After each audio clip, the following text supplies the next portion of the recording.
ଲାଲ ମନ୍ଦାର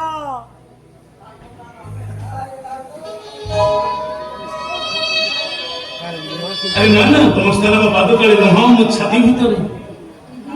ତମ ଭଳି ରାମଚନ୍ଦ୍ର ପାଦସ୍ପର୍ଶରେ ମୋ ଭଳି ପାଷାଣୀ ହଲେ ଆଜି ନୂଆ ଜୀବନ ପାଇଛି। ସେଥିରେ ମୁଁ ନିଜକୁ ବିଶ୍ୱାସ କରିପାରୁନି। ମୁଁ କଣ ଏତେ ଭାଗ୍ୟବତୀ? ଖାଲି ଭାଗ୍ୟବତୀ ନୁହଁ, ସୌଭାଗ୍ୟବତୀ, ଲାବଣ୍ୟବତୀ, ମୌନାବତୀ। ଆଉ ତମ ରୂପ ଲାବଣ୍ୟରେ ଝାସ ଦେଇ ମୋ ନିଜକୁ ମୁଁ ଏ ଦୁନିଆର ସବୁଠୁ ଭାଗ୍ୟବାନ ବୋଲି ମାନି ନେଇଛି। ଆଉ ଏତେ ପ୍ରସାଦ ପାଇବାର ଯୋଗ୍ୟ ମୁଁ ଆରେ କିଏ କହିଲା ନୁହେଁ ବୋଲି? ଏଇ ଦେଖ ତମ ପାଇଁ ଏଇ ରାତି କେମିତି ଆଜି ଫୁଲେଇ ହଉଛି। ଜହ୍ନ ଆମକୁ ଦେଖି ଇର୍ଷା କରୁଛି। ତାରାମାନେ ଆଖି ମିଟି ମିଟି କରୁଛନ୍ତି। ବଗିଚାରେ ପୁରୁଣା ଗଛରେ ନୂଆ ଫୁଲ ଫୁଟିଛି। ଆଉ ପବନ ଆସି କାନେ କାନେ କଣ କହୁଛି ଚାଲିଛି। କଣ? ଇଏ ଫୁଲେଇ ଜହ୍ନ ସୁନ୍ଦର, ନୀରବ ନଦୀ ସୁନ୍ଦର, କାକର ଭିଜା ଫୁଲ ସୁନ୍ଦର, ଆଉ ମୋ ଆଖିରେ ସବୁଠୁ ସୁନ୍ଦର